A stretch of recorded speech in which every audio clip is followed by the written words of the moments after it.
Assalamualaikum warahmatullahi wabarakatuh. Halo teman-teman semua, kami dari kelompok 3 akan mempresentasikan hasil diskusi kami di mata kuliah Manajemen Keuangan yang berjudul Komunikasi Pemasaran Layanan.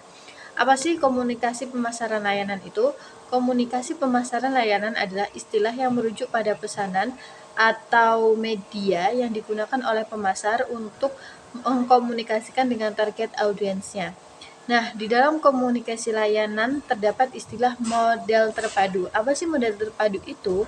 Model terpadu itu sendiri memiliki kriteria. Kriterianya adalah 421H. Nah, 421H adalah who, what, when, where, why, dan yang terakhir adalah how. Who itu siapa sih target audiens kita? Apakah mereka prospek, pengguna, atau karyawan? Terus yang kedua adalah what, apa yang perlu kita komunikasikan dan kita capai? Apakah tujuan berhubungan dengan perilaku konsumen pada tahap pembelian atau pertemuan layanan atau pasca counter? Dan yang ketiga adalah where, di mana kita harus berkomunikasi hal itu, campuran media mana yang harus kita gunakan, dan when, kapan komunikasi harus kita lakukan, dan yang terakhir adalah how, bagaimana seharusnya kita mengkomunikasikan hal ini, bagaimana kita bisa mengatasi tantangan yang ditimbulkan oleh instabilitas layanan. Nah, ada halayak sasaran yang luas dari komunikasi layanan. Mereka adalah satu, prospek yang dapat dijangkau melalui media komunikasi tradisional seperti dalam pemasaran barang. Dan yang kedua adalah pengguna saat ini. Pengguna saat ini yang dapat dijangkau melalui saluran komunikasi yang lebih hemat, biasa seperti saluran pengiriman layanan perusahaan, misalnya karyawan, layanan, jaringan cabang, laporan rekening, atau saluran layanan mandiri. Dan yang ketiga adalah karyawan sebagai audiens sekunder yang dapat sangat termotivasi dengan pesan komunikasi yang tepat. Pada tingkat yang paling umum, tujuan komunikasi pemasaran adalah untuk menginformasikan, mendidik, membujuk, mengingatkan, membantu perilaku, dan membangun hubungan. Tujuan komunikasi dapat bersifat strategis dan taktis, dan biasanya merupakan penggabung keduanya. Sasaran strategis termasuk membangun ekuitas merek, memposisikan mereka melawan persaingan, dan memposisikan ulang mereka tersebut. Tujuan taktis dapat diatur sesuai dengan corong komunikasi pemasaran. Layanan yang merinci berbagai tujuan potensial menggunakan model 3 tahap perilaku konsumen layanan sebagai kerangka panduan. Hal penting yang dapat diambil dari corong ini adalah bahwa tujuan komunikasi sangat spesifik dan membahas aspek apapun dari perilaku konsumsi layanan, yaitu yang pertama, tahap pra-pembelian. Tahap pra-pembelian itu misalnya menekankan pentingnya atribut di mana perusahaan mengungguli dan mengurangi risiko yang dirasakan. Yang kedua itu yaitu tahap pertemuan layanan. Tahap pertemuan layanan itu mempunyai misalnya memandu pelanggan melalui proses layanan, mendorong perilaku antrian yang tepat, dan mengelola persepsi kinerja. Dan yang ketiga, tahap pasca pertemuan. Tahap pasca pertemuan ini misalnya seperti membentuk kepuasan pelanggan dan mendorong perilaku rujukan dan loyalitas. Selanjutnya yaitu memposisikan isyarat nyata untuk mengkomunikasikan kualitas. Perusahaan dapat menggunakan isyarat kontrak untuk mengkomunikasikan kinerja layanan dengan menyoroti kualitas peralatan dan fasilitas, dengan menekankan karakteristik karyawan seperti kualifikasi, pengalaman, komitmen, dan profesionalisme. Adapun contohnya yaitu beberapa peran khusus komunikasi pemasaran. Jasa yang penting dapat diasumsikan adalah yang pertama, menambah nilai melalui konten komunikasi, yaitu misalnya memberikan informasi dan konsultasi seperti yang dibahas dalam model flowers of service. Terus yang kedua itu yaitu memfasilitasi keterlibatan pelanggan dalam produksi. Yang ketiga yaitu mempromosikan kontribut profesional layanan. Yang keempat, merangsang dan menggeser permintaan agar sesuai dengan kapasitas. Selanjutnya yaitu bagaimana layanan dapat dikomunikasikan dengan baik, terutama karena layanan tidak berwujud menghadirkan tantangan untuk komunikasi. Tantangan-tantangan ini adalah yang pertama, keabstrakan. Keabstrakan ialah tidak ada korespondensi satu ke satu dengan objek fisik. Yang kedua, general item. General item adalah bagian dari kelas orang, objek, atau peristiwa tidak spesifik untuk kinerja perusahaan. Yang ketiga, non-seeability. Non-seeability adalah tidak dapat diperiksa atau dicari sebelum membeli. Yang keempat, mental implability ialah sulit dipahami dan ditafsirkan. Ada pun sejumlah cara untuk mengatasi masalah komunikasi yang ditimbulkan oleh intangibility. Yang pertama yaitu keabstrakan, ialah gunakan episode konsumsi layanan dan tampilkan pelanggan tipikal yang mengalami layanan tersebut. Yang kedua, keumuman, ialah untuk klaim objektif, gunakan dokumentasi sistem yang menunjukkan fakta dan statistik tentang sistem penyampaian layanan dan dokumentasi kinerja yang mengutip statistik kinerja sebelumnya seperti persentase paket yang dikirimkan tepat waktu.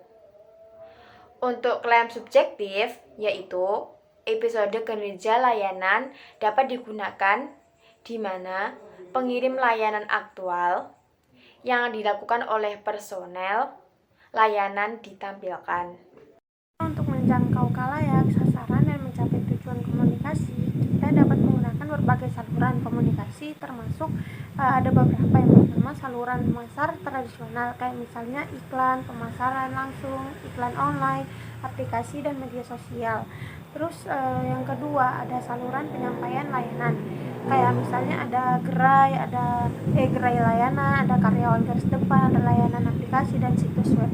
Terus yang ketiga, ada pesan yang berasal dari luar organisasi, kayak misalnya WOM, terus media sosial dan liputan di media tradisional. Terus yang selanjutnya, elemen bauran komunikasi dari saluran komunikasi pemasaran tradisional. Itu ada 5 kalau nggak salah. Yang pertama, periklanan sebagai bentuk komunikasi pemasaran konsumen. Jadi periklanan ini seringkali menjadi titik koma antara pemasar yang paling dominan dalam jasa dan pelanggan mereka, kayak contohnya siaran dan radio, terus majalah dan surat kabar poster. Terus yang kedua, ada pemasar langsung. Strategi langsung kemungkinan besar akan berhasil ketika pemasar memiliki database informasi rinci tentang prospek dan pelanggan. Terus yang ketiga itu ada promosi penjualan. Promosi penjualan biasa khususnya untuk jangka waktu, harga, atau pokok kelompok pelanggan. Terkadang juga ketiganya memiliki dalam pemasaran langsung, kayak contohnya seperti sampel, kupon, atau diskon hadiah. Terus yang keempat, ada perjualan pribadi. Dalam upaya dilakukan untuk mendidik pelanggan dalam mempromosikan merek atau produk mereka tertentu disebut sebagai penjualan pribadi, kayak contohnya telemarketing. Terus yang terakhir, ada hubungan masyarakat, DR, dalam upaya untuk merangsang minat positif pada organisasi dan produknya dalam mengirimkan rilis berita dan bisa juga mengadakan konferensi pers, mengadakan acara khusus, dan mensponsori kegiatan yang layak diberitakan yang diadakan oleh pihak ketiga. Elemen ini biasanya digunakan untuk membantu perusahaan menciptakan posisi yang berbeda di pasar dan menjangkau calon pelanggan. Terus selanjutnya ada pemasar transmisikan secara online. Itu ada beberapa. Yang pertama, menciptakan kesadaran dan minat konsumen. Yang kedua, memberikan informasi dan konsultasi.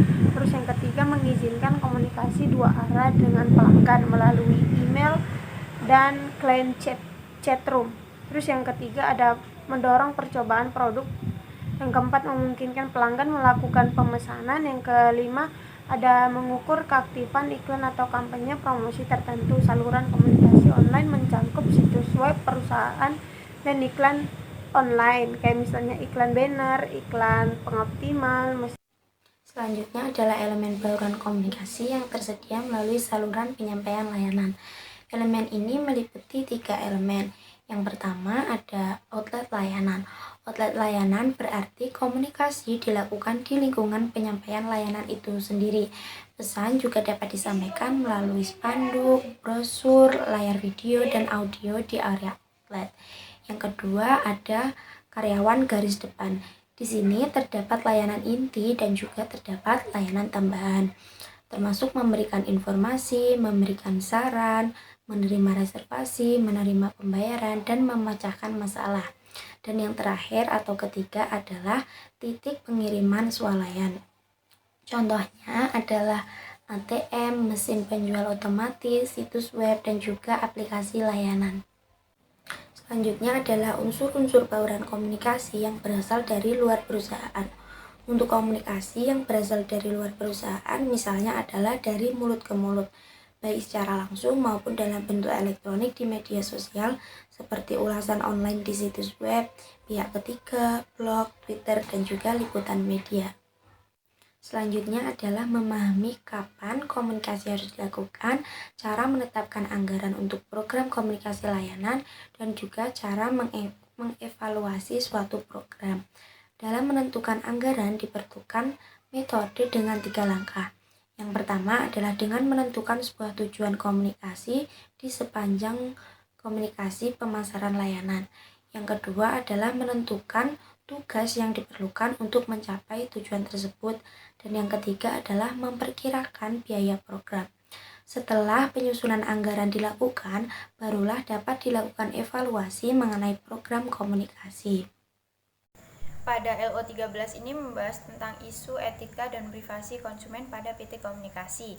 Jika suatu perusahaan merancang strategi komunikasi mereka untuk mengantisipasi suatu aspek yang akan disalahgunakan, yaitu seperti periklanan, penjualan, dan promosi penjualan, perusahaan juga mempertimbangkan masalah etika dan privasi yang dibuat, kemungkinan intuisi yang dibuat ke dalam pribadi orang misalnya melalui telemarketing atau kampanye email, serta melindungi privasi data pribadi pelanggan. Selanjutnya pada LO14 ini membahas tentang peran desain perusahaan.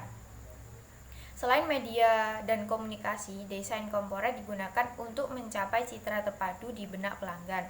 Definisi desain korporat sendiri adalah kunci untuk memastikan gaya dan pesan konsisten yang dikomunikasikan melalui semua saluran komunikasi perusahaan. Desain perusahaan yang baik menggunakan desain visual yang terpadu dan khas. Untuk elemennya termasuk elemen yang nyata. Semua elemennya bauran komunikasi pasar, alat tulis, tanda retail, seragam, kendaraan, peralatan, dan interior bangunan. Sebagai contohnya adalah lengkungan emas yang ada di logo McDonald's. Dan yang kedua yaitu perusahaan pengiriman ekspres yakni Federal Express mengubah namanya menjadi FedEx. Dan yang terakhir pada LO15 ini membahas tentang komunikasi pemasaran terpadu. Banyak saluran yang menyampaikan pesan kepada pelanggan dan prospek menjadi semakin penting bagi perusahaan untuk mengadopsi konsep komunikasi pemasaran terpadu atau IMC. IMC sendiri yaitu mengikat dan memperkuat semua komunikasi untuk memberikan identitas yang kuat. Sekian presentasi dari kelompok kami. Apabila ada salah kata dan kurang lebihnya kami mohon maaf. Wassalamualaikum warahmatullahi wabarakatuh. Terima kasih.